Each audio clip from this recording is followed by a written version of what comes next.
छत्रपती संभाजीनगर शहरातील Ajanta urban cooperative बँकेत सुमारे 21,56,11,565 रुपयांचा एफडी घोटाळा उघडकीस आलाय।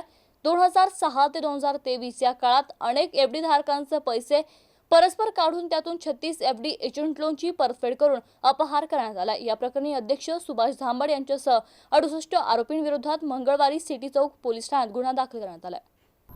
चेतन सुभाष भारुका यांच्या तक्रारीनुसार ऑगस्ट 2022 मध्ये अजिंठा बँकेचा जाधववाडी शाखेचा व्यवस्थापक चेतन गादिया आणि उस्मानपुरा शाखेची व्यवस्थापक दीपाली कुलकर्णी यांनी भारुका यांची भेट घेतली।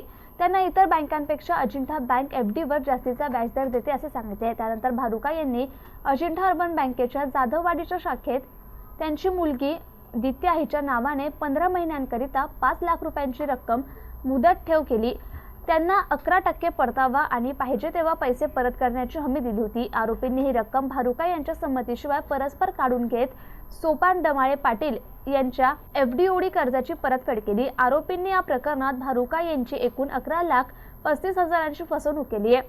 तर या घोटाळ्यामधून आरोपींचे नाव बँकेचे चेअरमन सुभाष मानकचंद झांबड, संचालक घेवर्चंद मोतीलाल बोथरा, तनसुख मानकचंद झांबड, नवीनचंद संघवी, राजेंद्र सिंग जबिंदा, जितेंद्र मुथा, संजय फुलपगर, हरीश भिकचंद चिचारी, सुशील बलदवा, महेश मनसाराम जशेरिया, सोपान तुळशीराम शेजवळ, उमेश डोंगरे, माणिक चौहान, रजनी देसरडा, माधुरी अग्रवाल, अनिल धर्माधिकारी, रवींद्र वाने, संजय मिठालाल कांकरिया, शिरीष गादिया, दादासाहेब गंडे, नितीन रतनलाल मुगदिया, विद्या प्रफुल्ल बापना, कांचन श्रीमंतराव गोरडे, अब्दुल पटनी, सुनील शंकरलाल सवईवाला, दिलीप हिराचंद कासलीवाल तसेच बँकेचे अधिकारी सीईओ प्रदीप एकनाथ कुलकर्णी, मुख्य व्यवस्थापक संदेश भिवसन वाघ, शाखा व्यवस्थापक चेतन खुशालचंद गादिया, दीपाली देवेंद्र कुलकर्णी तसेच एफडीओडीचे कर्जदार सुभाष जैन, राजू बाचकर आदींसह 68 जणांचा आरोपींमध्ये समावेश आहे।